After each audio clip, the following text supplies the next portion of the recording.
My point is, so then maybe we're rewarding Coach of the Year wrong. I think that definitely is Maybe possible. maybe it should go to guys like Ty Lue every year. Like maybe let's I'm not not give it to the opposed. team that overachieved. That's more like a team award. Like there's a problem here. Either we're not rewarding the coach of the year correctly, or we're firing coaches too easily because it can't be where everyone wants to fire good coaches.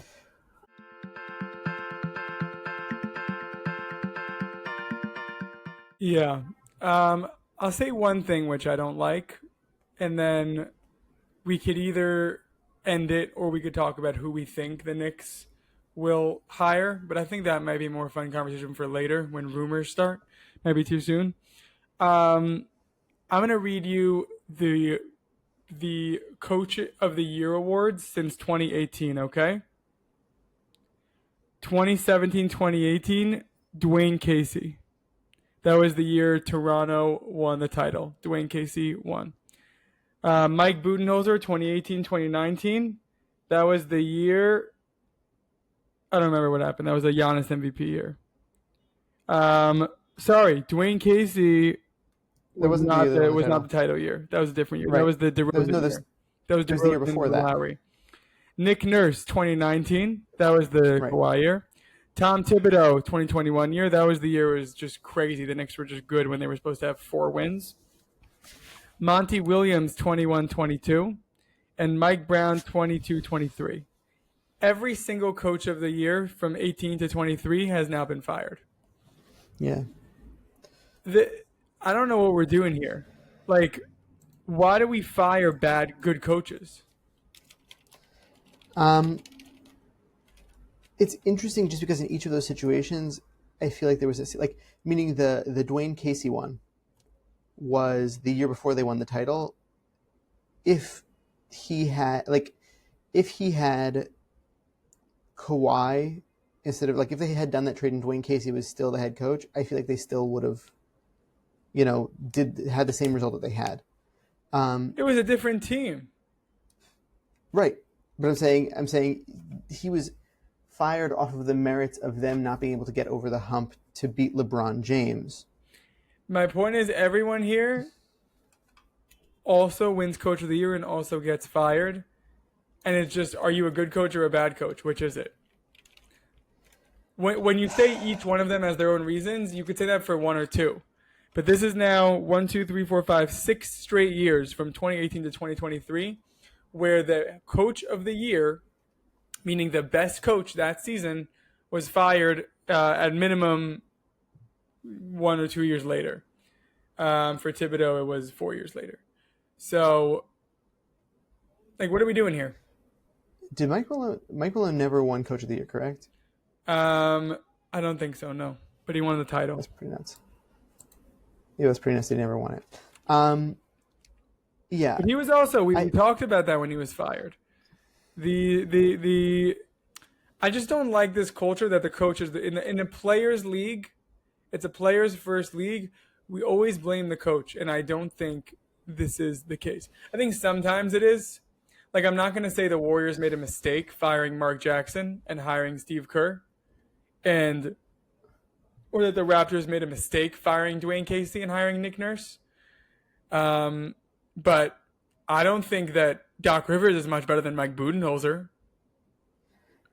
Like yeah, I don't think that Doug Christie is much better than Mike Brown, although time will tell. but But what about the Cavaliers, for example, this year or the Pistons this year? Like meaning like the personnel is not much different. The coaches though. my point is, so then maybe we're rewarding Coach of the Year wrong. I think that definitely is Maybe possible. maybe it should go to guys like Ty Lue every year. Like maybe let's I'm not not give it to the opposed. team that overachieved. That's more like a team award. Like there's a problem here. Either we're not rewarding the coach of the year correctly, or we're firing coaches too easily because it can't be where everyone wants to fire good coaches. Well, I'll tell you the difference is that I think there's a big mentality of either we're really competing or we can be a successful team that is out in the second round or whatever. Like for example with those Raptors teams, right? I felt like every single year, everyone kind of knew that they weren't going to make the championship, and eventually it resulted in Dwayne Casey being fired. But they went on for like 5 years like that. Well, Like, maybe he shouldn't be winning Coach of the Year. Maybe we well, shouldn't say a team that makes a one seed that is destined to lose in the second round to LeBron does not deserve Coach of the Year because they're getting five. Coach of the Year, I would like Coach of the Year to show me who the best coach was that year. Now, if we have now a giant history where a giant trend where if you're the Coach of the Year, you're going to get fired. That is not a reflection of who was the best coach. If I tell you who the best coaches of the 2010s, 2020s, I would say Steve Kerr, I would say Popovich, I would say Ty Lue, and I would say Spoelstra. They do not have Coach of the Year awards, but those are the best coaches. So I think we're rewarding that we're not rewarding it correctly. We're rewarding it for a team that got hot. yeah, I hear it. I definitely hear it. I think in the case of Mike Budenholzer, not so much for the Bucks, more for like that Hawks team, for example. Like, there is something to be said about someone who comes in. You can immediately feel their presence as a coach. I don't disagree with you, right? Like, I don't think that you're wrong in the point that you're making. However, the other piece of this that's important to note is changing your coach is one of the easiest approaches to having some sort of switch up for your team, right? Like, now coaches don't affect the apron, for example, right? If your big ticket player is, you know, not playing well, right? You're not going to get the same reward for if you just decide to fire your coach and go with a different coach. Maybe it gives you a different look in a sense. So, for example, like Karl Anthony Towns, right? There was some problems there in the playoffs in regards to his defense and in his defensive IQ. It's a lot harder to trade. What is he, $50 million a year player? It's a lot harder to trade that and get the return for it compared to also what you traded away than to just say, okay, we're going to try to go with a different coach. My thinking that's a little bit that's like difficult for me is I just feel like if I'm ownership, I'm just telling Thibodeau, listen, we are going to get you an offensive coordinator, and if you don't like it, then you don't have to be here. You can leave, but this offense isn't working for us. You can be the head coach, but you need an offensive head coach in a sense. Like, you need to have the system work better. So Even Brad Stevens, like sometimes it works, right? Brad Stevens for Udoka, meaning I guess then Udoka became Missoula, but then you have like this like Lakers thing. Luke Walton, Frank Vogel, Darvin Ham, and JJ Redick are all equal to me. They all are able to get the Lakers to lose in a first round series. I think Vogel actually um, won with them, but it was the bubble, so I'm ignoring it. it was also like an older style of basketball, like they were playing at the time. The point Yeah, is I don't disagree. people love firing coaches. It's Like you said, become the trend of when something goes wrong, you blame the coach, and I don't think that is reality. yeah.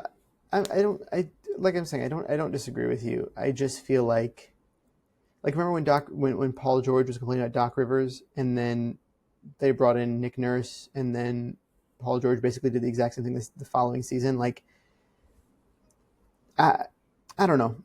You're like I'm saying. You're not wrong, but at the same time, it is the easiest piece of everything to switch. I just feel like it was a little bit surprising because Thibodeau like really instilled that old school style of basketball that all of those college players like successful college players liked playing in, and that's what like gave the Knicks the identity. And now like that's why I think that their coaching search apparently is going through collegiate level stuff as well. Like, I don't think that we're going to have a Knicks coach probably for the next couple of weeks, most likely. Um, but it's just like a shocking shift in tone and presence. And I think that everyone was like it's like too much of a classic trope to blame the coach, and now like they actually did, and you're like, what? Like, where did that come from? I don't even know what they're blaming him for. They're blaming him for the best 5 seasons we've had in the last 25 years. So I don't even know what the blame is. It's like Anyway, whatever. The I think coaching thing bothers